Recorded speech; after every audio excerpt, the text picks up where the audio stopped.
Meridian International Airport. A busy weekend afternoon. Passengers rushing by, loudspeaker announcements echoing overhead, the smell of brewed coffee mixing with fast food grease. But tucked away in a forgotten corner of the third floor, next to Gate B24, sits a nearly timeless space, Gate Bites Express. Elias Grant walked in. Plain denim jeans, a coarse jacket, cheap sunglasses. No one recognized the middle-aged man slowly making his way past the waiting chairs as the founder and CEO of the entire Gate Bites airport restaurant chain, a brand with locations in 27 airports across the United States. He wasn't here for a ribbon-cutting ceremony. He wasn't here to sign contracts. Elias was investigating. For the past 3 months, revenues had declined. Yelp and Google reviews were flooded with complaints. Cold staff, delayed service, and an odd tension in the atmosphere. Regional managers kept saying, "Everything's fine." But Elias didn't trust spreadsheets, he trusted instincts. And his instincts told him, go see for yourself. He chose the Meridian location because it was over 1,000 miles from headquarters, far enough that no one would recognize the CEO's face. Elias picked a windowside table, sat down, and waited. The young waitress approached. Her hair was tied back neatly, her uniform proper but wrinkled. Her name tag read, Maya. "Hi sir, what can I get for you today?" Her voice was soft but hoarse, like she'd just been crying. Elias smiled. "A black coffee, and the chicken burger if you've got it." She nodded, jotted it down quickly, and walked off toward the kitchen. Elias watched her go. She had no idea the man she had just served was the very person who built the place she worked in. Nothing seemed unusual. Until a few minutes later, when Elias heard it, a stifled sob coming from behind the kitchen door. He stood up, walked toward the back slowly like a curious traveler. But his heartbeat quickened. Then he heard it, a man's voice shouting, "If you mess up one more time, you're done. No one here's gonna clean up after you." And a trembling voice, barely holding together, replied, "I haven't eaten since this morning. I just asked for a 5-minute break." Elias clenched his fists. He had flown over 1,000 miles to investigate poor service. But what he found was worse, a blatant injustice within the very system he built on the belief in people. He gently pushed the kitchen door open, and what he saw made his heart sink. The door clicked shut behind him, but no one noticed. The lighting inside was dimmer. The hum of the industrial freezer blended with the rhythmic clatter of knives and cutting boards. The air smelled of fried oil and something musty, maybe a clogged drain. But above it all was Maya's muffled sobbing. She stood leaning against the counter, holding a tray of drinks. Her cheeks were flushed from being yelled at, and her eyes were still streaked with tears. Facing her was a short, heavy-set man with a greasy white chef's coat and arms akimbo, ready to explode. Rick, the shift manager. "You think this is the place to whine?" Rick snarled. "If you can't take the pressure, then get out." Elias stood silently for a few seconds. No one noticed him. Then he took off his sunglasses and cleared his throat. "What's going on here?" Rick spun around, scowling. "Who let you back here? This area's for staff only." "I'm a customer, and I just heard someone crying after being threatened," Elias said calmly, his voice even but his eyes cold as steel. "I want to know what's going on with my burger and with your employee." Rick's expression tightened as he tried to stay composed. "It's nothing. Just a misunderstanding. My staff's just stressed and didn't do her part." Elias turned to Maya. "Are you all right?" Maya quickly wiped her tears. I'm sorry. I just needed a moment to..." "She doesn't need to apologize," Elias cut in. "But you do." Rick opened his mouth to protest, but Elias stepped forward, his voice now lower, firmer. "Do you know who I am?" Rick froze. Maya looked up, really looking at the man's face for the first time, suspicion dawning. "Elias Grant," he said quietly, "founder of Gate Bites, the man who signs all of your paychecks." The kitchen fell completely silent. Connor, a young line cook at the back, nearly dropped his knife. Rick took an instinctive step back, his face draining of color. Elias stepped toward the prep counter, shedding the last layer of his disguise as a customer. "I didn't build this restaurant chain so employees would cry behind kitchen walls. I didn't invest 15 years of my life so customers leave disappointed and workers endure abuse in silence." No one said a word. Elias turned to Maya.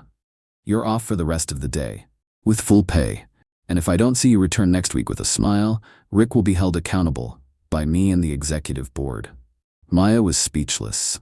Connor stood still, silently nodding. Rick opened his mouth to object, but Elias raised a hand. "And you? We'll talk after your shift, in the executive office upstairs." He turned to leave, but paused at the kitchen door. "We can't fix a broken system by pretending it's still working." The door clicked shut behind him. Maya stood frozen, eyes wide. Rick lowered his head, speechless. And in that thick, heavy air, for the first time in months, something shifted. The executive office sat one floor above the food court, overlooking the waiting area through tinted glass. From here, Elias Grant could see everything. Each food stall, every rushing traveler, every employee hustling through their shifts. Before him, a screen glowed with the internal profile of the Gatebites Logan branch. A massive spreadsheet of names, shift logs, and performance metrics that Elias knew all too well, numbers that failed to capture the human truth. He opened a video call. 3 faces appeared on screen: the regional director, head of HR, and legal advisor for the Gatebites chain. "Elias?" Carla, the regional director, sounded startled. "What's going on? Janet said you were at the Logan branch?" "You didn't inform anyone." "I didn't come to be welcomed," Elias cut in. "I came to check on something your reports are clearly hiding, a culture of fear that's corroding my team." Carla went quiet. The legal advisor furrowed his brow. Elias switched to screen share and pulled up a document filled with notes he had compiled over 2 hours of silent observation. Maya Carter, waitress, 8 months on staff, no time off in the last 3 months, regular overtime, rarely logged. Rick Dawson, shift manager. 3 prior internal complaints, all handled in-house, without escalation. Connor Vance, line cook, hired 2 months ago but has repeatedly covered lead kitchen duties on weekends. Turnover rate at Logan branch in past 6 months, 43%, double the company average. "I don't need more reports," Elias said. "I need answers." Who approved Rick's continued authority after 3 documented warnings for workplace hostility? Carla fumbled for words. "We didn't have solid evidence. Rick always met his KPIs. He framed everything as staffing stress." "Stress is not a license to mistreat people," Elias snapped. "Gatebites was built on the belief that people come before profit, and now you're using metrics to justify misconduct." He paused. "Rick is suspended. I'll personally announce it to the entire team. And one more thing." Elias stared directly into the camera. "I'm activating Project Phoenix." Carla's eyes widened. "Phoenix? A full-scale restructuring plan?" "But it was just a draft." "It's not a draft anymore," Elias declared. "We start with the Logan branch. I'm staying here until this place is rebuilt." That afternoon, at exactly 4:30 p.m., a system-wide message pinged across the Gatebites internal network from CEO Elias Grant. "Urgent. Starting next week, Gatebites Logan will enter a full-scale transformation. I urge every staff member, regardless of role, to join our live listening session on Monday morning. Employees are not just servers. You are the foundation of change." Signed, Elias Grant, CEO and founder, Gatebites. That night, Maya received a text message. "I need you back on Monday, not to wait tables, but to take a seat at the round table, with me, Connor, and the operations team. It's time we heard from the ones who live it." E.g., her hands trembled as she read the message. Then the tears came again. But this time, they weren't from stress. For the first time, she felt seen. Monday, 8 a.m. The staff break room on the 2nd floor, once a cramped corner for rushed bites between shifts, had been cleared out, chairs arranged in a circle, bottles of water, notepads, and markers set neatly on a side table. No one was forced to come, but more people showed up than expected. 12 employees in total, from baristas, line cooks, cleaners, servers, even one airport delivery driver. Maya sat beside Connor, fingers laced together, sneaking glances at Elias. Now rearranging chairs himself, opening bottles of water, standing in the center of the circle like just another person. No tie, no microphone, just a gray hoodie and a pair of sincere eyes. "Good morning," Elias began. "I'm Elias, and today I'm not here as your CEO. I'm here as someone who owes you an apology." The room fell silent. "I built Gatebites with a belief that if we treat staff right, they'll treat customers right. But somewhere along the journey, the system overtook the people, and I can't accept that anymore." He looked each person in the eye. Not one turned away. "Today, I'm not giving a speech. I just have one question. If you were in charge of this place, what would you change first? A moment of silence. Then Maya spoke. Her voice soft but clear. A place to sit and eat. A real seat, not leaning against a trash bin in the back kitchen. Connor added, and a proper shift schedule. Something shared early, not waiting for Rick's midnight group chat every Saturday. Another employee wearing thick glasses raised a hand shyly, and I had my pay docked twice for uniform violations. But no one ever told me what the right rules were. One by one, they spoke. There were bitter laughs, quiet frustration, truths laid bare. Elias listened, jotted down every word on a notepad. No defensiveness, no excuses. By 9:30 he stood and said, I hear you, and here's what I'm committing to. 1. Starting this week, every Gatebytes branch will have at least one staff representative in monthly ops meetings. 2. Internal break policies and disciplinary measures will be reviewed with direct input from frontline employees. 3. We'll launch a new team called Voice. 7 employees from different locations, empowered to suggest changes directly to the executive board. 4. And lastly, Elias looked at Maya, we're turning this break room into a real space, with seats, snacks, Wi-Fi, and privacy. A place to breathe. Silence. Then a quiet nod from Maya. Connor gently tugged at his sleeve. A young server named Lily whispered, loud enough for everyone to hear, I think this is the first time I actually believe a CEO listens to us. Elias smiled. I'm not just listening. I'm asking you to build this with me, because real culture change doesn't start with one person. It starts with a community that refuses to stay silent. This is the first time I've seen a CEO truly treat employees like people. At Daily Aviation Life, I worked in an airport restaurant. I know what it's like to smile while your feet ache. I cried watching this. At Layover Chronicles, if Elias Grant can do it, why can't other CEOs? At Flight Crew Voices. Friday morning, Elias walked into the executive boardroom at headquarters, but this time he wasn't on defense. He was going on offense. On the screen behind him was a presentation titled Gatebytes 2.0, a seat for everyone. Each slide told a real story. An employee who had to drink from the hand-washing sink because she wasn't allowed a break. A cook penalized for not greeting a VIP guest with the right tone. A delivery driver threatened with termination for being 3 minutes late due to a traffic accident. The head of HR, regional director, and all the senior managers who had previously said, everything's fine, lowered their eyes. We don't need more surveys, Elias said. We need action, and I've already begun. He listed the updates. Rick, terminated. Megan, promoted to shift manager. Connor, appointed as operations assistant at the airport branch. All remaining staff received a pay bump and mandatory rest breaks between shifts. A board member raised an eyebrow. Are you sure? These changes could raise operating costs. Elias looked him squarely in the eyes. The biggest cost isn't money, it's dignity. Once lost, it's nearly impossible to reclaim. That evening, Elias returned to the airport branch. No announcements, no entourage. He just walked in, quietly. And this time, what he saw first wasn't yelling. It wasn't exhaustion. It was joy.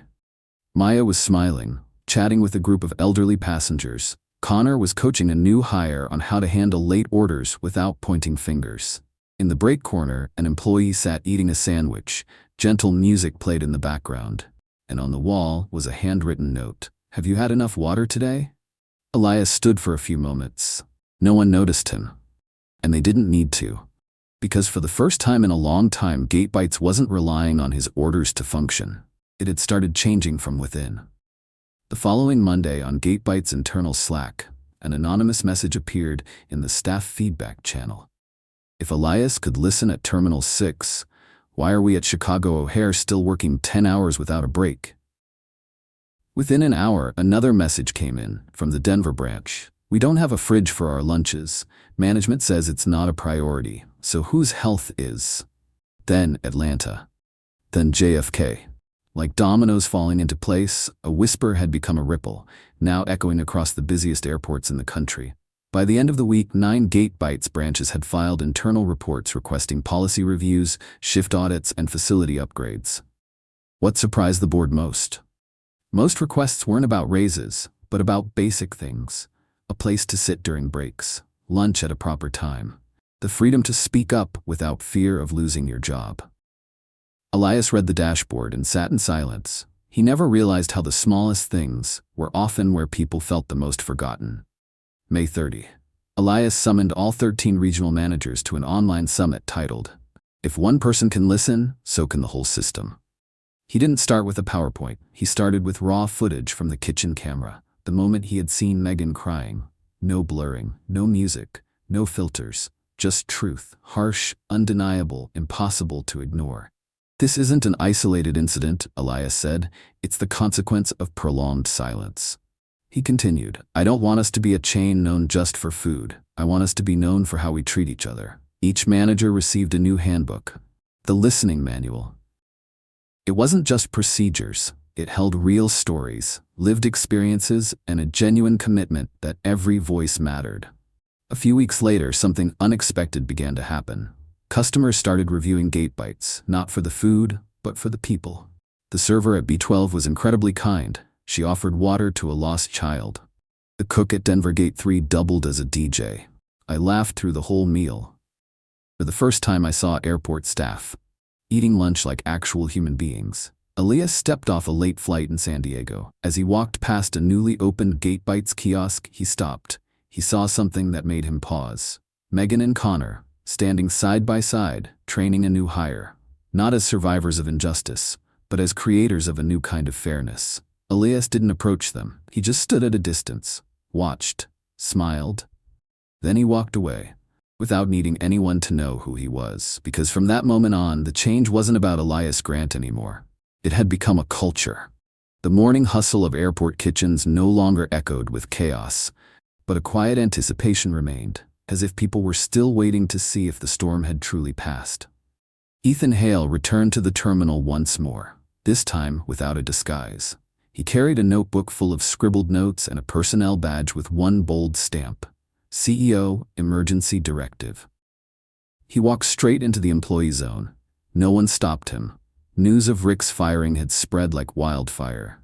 But today, Ethan wasn't here to exercise power. He came to do something far harder in any reform: to restore trust. Connor was plating breakfast for the morning shift, looking a bit tired but focused. Megan was wiping down tables, her eyes still wary.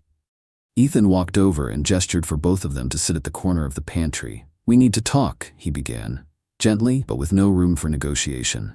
Connor sat first, still wearing an apron dusted with pancake batter. Megan hesitated for a moment, then pulled out a chair. "I've been watching from the beginning," Ethan said, eyes fixed on his notebook, "and I saw something I didn't expect. The two of you held this entire department together. While management pressured you and customers complained, you stayed. Not for the paycheck, but for the people." Connor shook his head shyly. "I just didn't want to abandon anyone." Ethan nodded. "Which is why I won't abandon you." He pulled out 2 folders. On each cover, new titles, not schedules, but internal nominations. "Connor, I want you to take on the role of official shift manager. Not because you're perfect, but because you know how to listen. You'll receive full leadership training plus a support assistant to make sure you're not overwhelmed." Connor's eyes widened. "But I'm just a line cook." "The only line cook who had the courage to stand up and speak truth when no one else dared," Ethan replied. "That's leadership." He turned to Megan. "And you, Megan. After yesterday, I reviewed every piece of customer feedback from the past 6 months. Your name appeared in 87% of all compliments. Someone wrote, 'She was the only light during the longest, most delayed flight of my life.'" Megan blushed, unsure where to place her hands. "I'm nominating you as our new passenger experience leader, a new position where you'll train new staff and help shape the culture we want here." She covered her mouth, eyes glistening. I don't know what to say." "You don't have to say anything," Ethan smiled. "Just keep being yourself." The meeting ended, but as Megan walked away, she turned back for a moment. "Thank you for not ignoring the cry that everyone else pretended not to hear." Ethan stood alone as they left. In his hands, the new Gate Bites reform plan. But this time, it didn't start with numbers. It started with 2 names, Megan and Connor. The following week, Terminal 2's food court began to feel lighter. Regular customers started noticing that kitchen staff weren't just smiling for show. The soft clink of coffee cups was now layered with gentle laughter from the morning crew.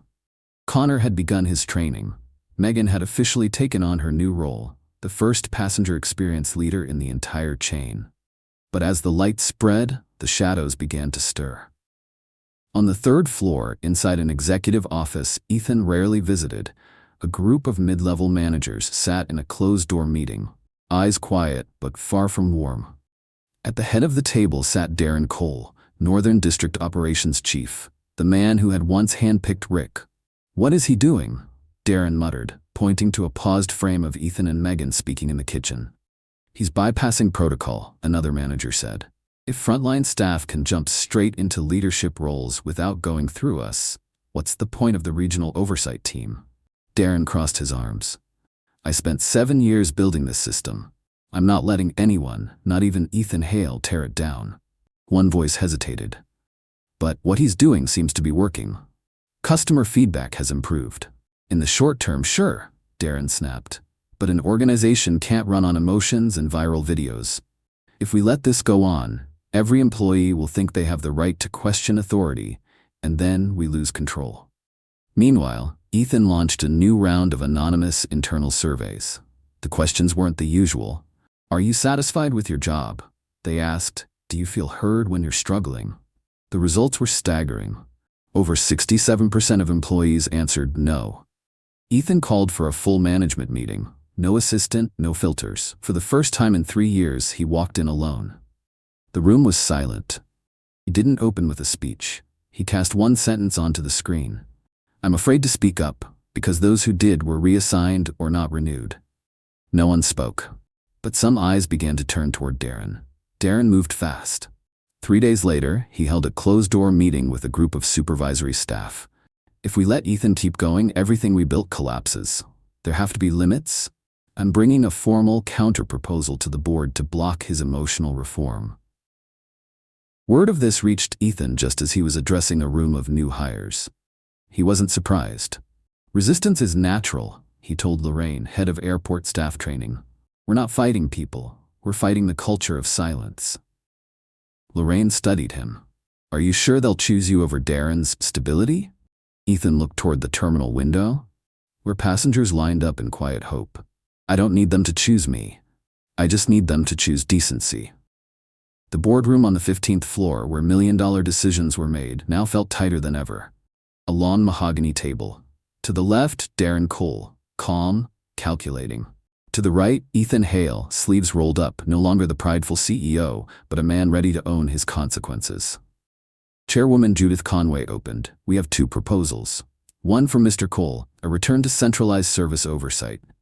2 from Mr. Hale, a decentralized model empowering frontline employees to give direct feedback. Today we want to hear why." Darren went first. His presentation was crisp, polished, and pure corporate language. Performance drop due to unvetted staff decisions. Brand image being diluted by personal storytelling and unregulated media. Conclusion: return to strict control, restore brand discipline. Ethan didn't refute. He simply hit play.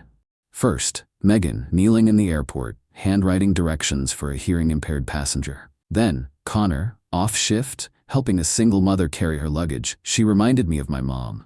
Finally, Rick yelling at Megan in the kitchen, and Ethan's voice breaking through from behind.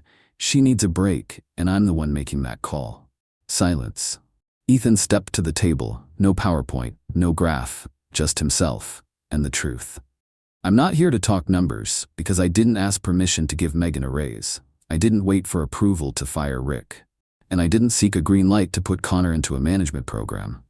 I simply did what was right, at the right time, because I believe dignity doesn't need a sign-off." One board member frowned. "You acted outside protocol. That's reckless." Ethan nodded. "Yes, and that recklessness kept 2 employees from quitting, improved positive customer reviews by 37% in just 2 weeks. And for the first time in 18 months, the T2 branch ran every shift without a single last-minute absence." Judith paused, then asked, "Not from any script? You're telling us you rebuilt the culture of an entire company because of one moment when you heard someone crying behind a kitchen door?" Ethan didn't answer immediately, then said, "No, I didn't change because of the cry. I changed because I was once the person who caused that cry and never knew." The room was still.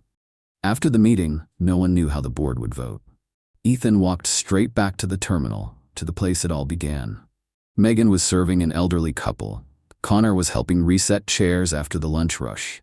Ethan stood there, said nothing, just smiled, because no matter what the board decided, they were going to be okay. 3 days later, an internal message was sent across the entire system. Hail Sky Corporation officially launches the From Frontline to Leadership program, a model of empowerment where every employee is heard, is trained, and is trusted to become the next leader. The first person selected as national ambassador? Megan. The one officially appointed as regional manager after completing leadership training? Connor. Ethan didn't return to his old CEO title. He chose a new role, Chief of People Transformation, not to run the company, but to transform the people inside it. Maybe not all of us are CEOs, but all of us can listen, speak up, and make a difference. Whether in a kitchen, in an airport, or in the place we once called just a job. If you've ever been a Megan, don't let your kindness be buried. If you've ever been a Connor, don't believe your voice is too small to matter. And if you've ever been an Ethan, don't wait until silence becomes someone else's pain. Leave a comment below. Have you ever met someone like Ethan? Or maybe, are you the one who needs to be heard? Share this story, because somewhere out there, someone is waiting to stand up. And your share might be the spark they need. Because justice doesn't begin in a courtroom. It begins in a kitchen.